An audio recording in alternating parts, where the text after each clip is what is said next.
गणेशाय नमः। गुरुर्ब्रह्मा गुरुर्विष्णु गुरुर्देवो महेश्वर गुरुर्साक्षात् परब्रह्म तस्मै श्री गुरुवे नमः।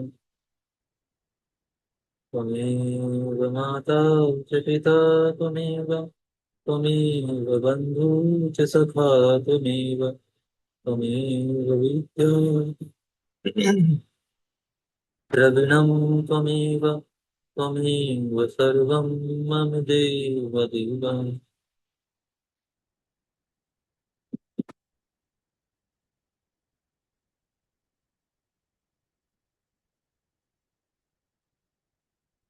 इस अध्याय में सुगंध आदि तीर्थों की महिमा तथा काशीपुरी का महात्म्य बताया गया है।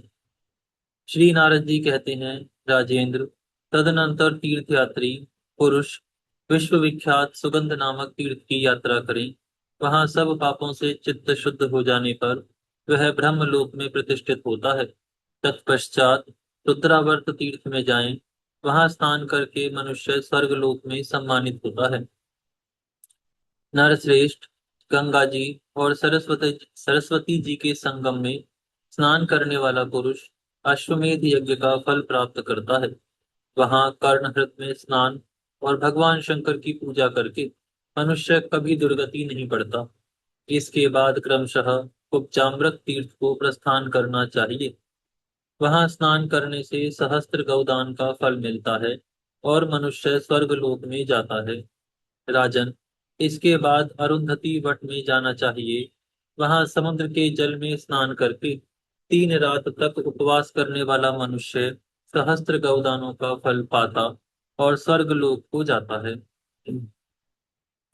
तदनंतर ब्रह्मवर्त तीर्थ की यात्रा करें। वहां ब्रह्मचार्य का पालन करते हुए एकाग्र चित्त हो स्नान करने से मनुष्य अश्वमेध यज्ञ का फल पाता और स्वर्गलोक में जाता है। उसके बाद यमुना प्रभव नामक तीर्थ में जाएं। वहां यमुना जल में स्नान करने से मनुष्य अश्वमेध यज्ञ का फल पाकर ब्रह्मलोक में प्रतिष्ठित होता है। दरवी संक्रमण नामक तीर्थ तीनों लोकों में विख्यात है। वहां पहुंचकर स्नान करने से अश्वमेध यज्ञ के फल और स्वर्गलोक की प्राप्ति होती है। भृगुतुंग तीर्थ में जाने से भी अश्वमेध यज्ञ का फल मिलता है। वीर प्रमोक्ष नामक तीर्थ की यात्रा करके मनुष्य सब पापों से छुटकारा पा जाता है। कृतिका और मघा के दुर्लभ तीर्थ में जाकर पुण्य करने वाला पुरुष अग्निष्टोम और अतिरात्रि यज्ञों का फल पाता है। तत्पश्चात संध्या तीर्थ में जाकर जो परम उत्तम विद्या तीर्थ में स्नान करता है वह संपूर्ण विद्याओं में पारंगत होता है। महाआश्रम तीर्थ सब पापों से छुटकारा दिलाने वाला है। वहां रात्रि में निवास करना चाहिए। जो मनुष्य वहां एक समय भी उपवास करता है उसे उत्तम लोकों में निवास प्राप्त होता है। जो 3 दिन पर एक समय उपवास करते हुए 1 मास तक महाश्रम तीर्थ में निवास करता है वह स्वयं तो भव सागर के पार हो ही जाता है, अपने आगे पीछे की 10-10 पीढ़ियों को भी तार देता है। परम पवित्र देव वंदित महेश्वर का दर्शन करके मनुष्य सब कर्तव्यों से ऋण हो जाता है।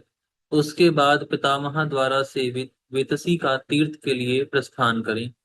वहां जाने से मनुष्य अश्वमेध यज्ञ का फल पाता और परम गति को प्राप्त होता है। तत्पश्चात ब्राह्मणिका तीर्थ में जाकर ब्रह्मचर्य का पालन करते हुए एकाग्र चित्त हो स्नान आदि करने से मनुष्य कमल के समान रंग वाले विमान पर बैठकर ब्रह्मलोक को जाता है। उसके बाद द्विजों द्वारा सेवित पुण्यमयी नैमिष तीर्थ की यात्रा करें। वहां ब्रह्मा जी देवताओं के साथ सदा निवास करते हैं। नैमिष तीर्थ में जाने की इच्छा करने वाले का ही आधा पाप नष्ट हो जाता है तथा उसमें प्रविष्ट हुआ मनुष्य सब पापों से मुक्त हो जाता है। भारत, धीर पुरुष को उचित है कि वह तीर्थ सेवन में तत्पर हो 1 मास तक नैमिषारण्य में निवास करे। भूमंडल में जितने तीर्थ हैं वे सभी नैमिषारण्य में विद्यमान रहते हैं। जो वहां स्नान करके नियम पूर्वक रहते हुए नियमानुकूल आहार ग्रहण करता है वह मानव राजसूय यज्ञ का फल पाता है। इतना ही नहीं, वह अपने कुल की 7 पीढ़ियों तक को पवित्र कर देता है। गंगोत्थेय तीर्थ में जाकर 3 रात तक उपवास करने वाला मनुष्य वाजपेयी यज्ञ का फल पाता और सदा के लिए ब्रह्म स्वरूप हो जाता है। सरस्वती नदी के तट पर जाकर देवता और पितरों का तर्पण करना चाहिए। ऐसा करने वाला पुरुष सारस्वत लोकों में जाकर आनंद भोगता है। इसमें तनिक भी संदेह नहीं है। तत्पश्चात बाहुदा नदी की यात्रा करें। वहां एक रात निवास करने वाला मनुष्य स्वर्गलोक में प्रतिष्ठित होता है और उसे देवसत्र नामक यज्ञ का फल मिलता है। इसके बाद सरयू नदी के उत्तम तीर्थ गौप्रतार यानी गुप्ततार घाट पर जाना चाहिए। जो मनुष्य उस तीर्थ में स्नान करता है, वह सब पापों से शुद्ध होकर स्वर्गलोक में पूजित होता है। कुरुनंदन, गोमती नदी के राम तीर्थ में स्नान करके मनुष्य अश्वमेघ यज्ञ का फल पाता और अपने कुल का उद्धार कर देता है। वहीं शत सहस्त्रक नाम का तीर्थ है। जो वहां स्नान करके नियम से रहता और नियमानुकूल भोजन करता है, उसे सहस्त्र गौदानों का पुण्य फल प्राप्त होता है। धर्मज्ञ युधिष्ठिर, वहां से ऊर्ध्व स्थान नामक उत्तम तीर्थ में जाना चाहिए। वहां कोटि तीर्थ में स्नान करके कार्तिकेय जी का पूजन करने से मनुष्य को सहस्त्र गौदानों का फल मिलता है तथा वह तेजस्वी होता है।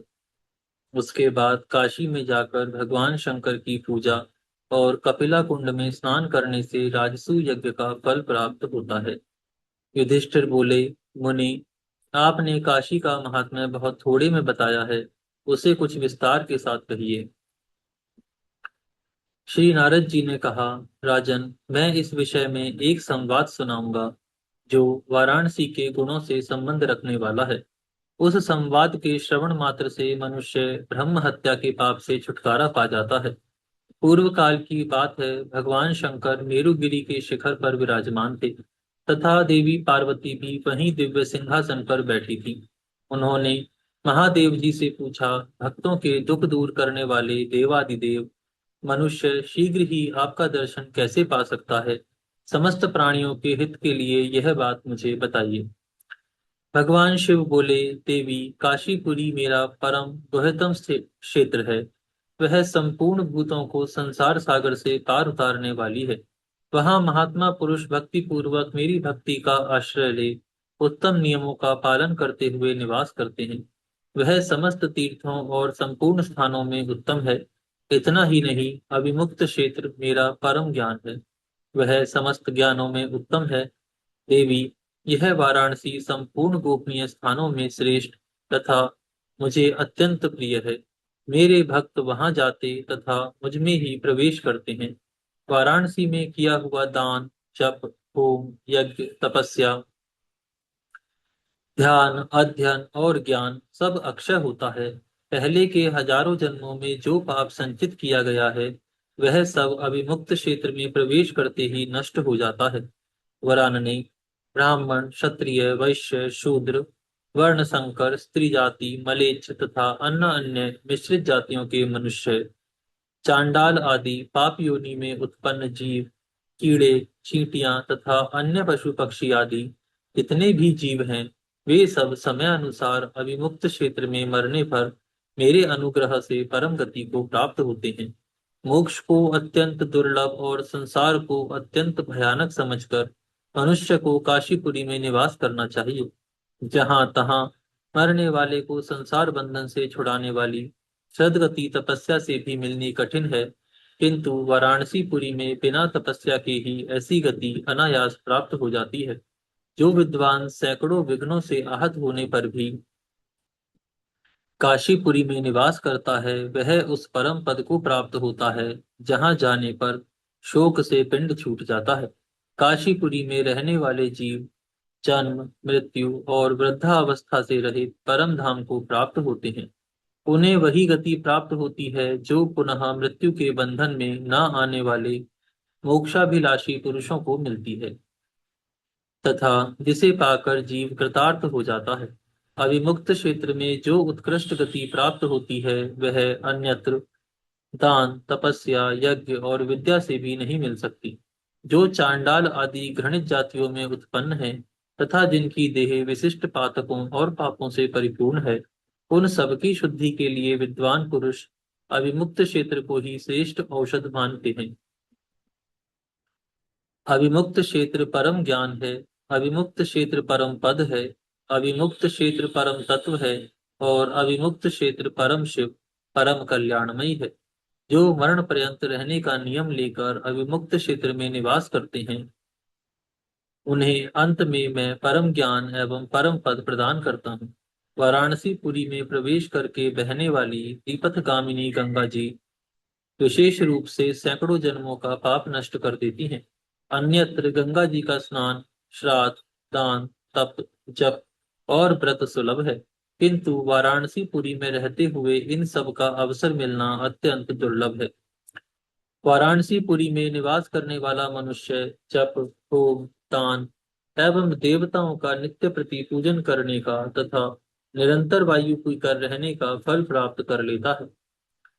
पापी, शठ और अधार्मिक मनुष्य भी यदि वाराणसी में चला जाए तो वह अपने समूचे कुल को पवित्र कर देता है। जो वाराणसी पुरी में मेरी पूजा और स्तुति करते हैं, वह सब पापों से मुक्त हो जाते हैं। देव देवेश्वरी, जो मेरे भक्तजन वाराणसी पुरी में निवास करते हैं, वे एक ही जन्म में परम मोक्ष को पा जाते हैं। परमानंद की इच्छा रखने वाले ज्ञानिष्ठ पुरुषों के लिए शास्त्रों में जो गति प्रसिद्ध है, वही अविमुक्त क्षेत्र में मरने वाले को प्राप्त हो जाती है। अविमुक्त क्षेत्र में देहावसान होने पर साक्षात परमेश्वर, मैं स्वयं ही जीव को तारक ब्रह्मा यानी राम नाम का उपदेश करता हूँ। वरना और असी नदियों के बीच में वाराणसी पुरी स्थित है तथा उस पुरी में ही नित्य विमुक्त तत्व की स्थिति है। वाराणसी से उत्तम दूसरा कोई स्थान न हुआ है और न होगा, जहाँ स्वयं भगवान नारायण और देवेश्वर मैं विराजमान हूँ। देवी, जो महापातकी हैं तथा जो उनसे भी बढ़कर पापाचारी हैं, वे सभी वाराणसी पुरी में आने से परम गति को प्राप्त होते हैं। इसीलिए मुमुक्षु पुरुष को मृत्यु पर्यंत नियम पूर्वक वाराणसी पुरी में निवास करना चाहिए। वहां मुझसे ज्ञान पाकर वह मुक्त हो जाता है, किंतु जिसका चित्त पाप से दूषित होगा, उसके सामने नाना प्रकार के विघ्न उपस्थित होंगे। अतः मन, वाणी और शरीर के द्वारा कभी पाप नहीं करना चाहिए। नारद जी कहते हैं, राजन, जैसे देवताओं में पुरुषोत्तम नारायण श्रेष्ठ हैं, जिस प्रकार ईश्वरों में महादेव जी श्रेष्ठ हैं, उसी प्रकार समस्त तीर्थ स्थानों में यह काशीपुरी उत्तम है। जो लोग सदा इस पुरी का स्मरण और नामोच्चारण करते हैं, उनका इस जन्म और पूर्व जन्म का भी सारा पातक तत्काल नष्ट हो जाता है। इसीलिए योगी हो या योग रहित, महान पुण्यात्मा हो अथवा पापी, प्रत्येक मनुष्य को पूर्ण प्रयत्न करके वाराणसीपुरी में निवास करना चाहिए। यहाँ पर यह अध्याय पूर्ण होता है। आज हम यहाँ विराम करते हैं, फिर कल से प्रारंभ करेंगे। हे गौ माता, आप सभी देवी देवताओं की माता, सभी पुण्य का पुण्य, सभी तीर्थों का तीर्थ हैं। हम सभी आपको दंडवत प्रणाम करते हैं। आपकी कृपा सदैव हमारे ऊपर बनी रहे।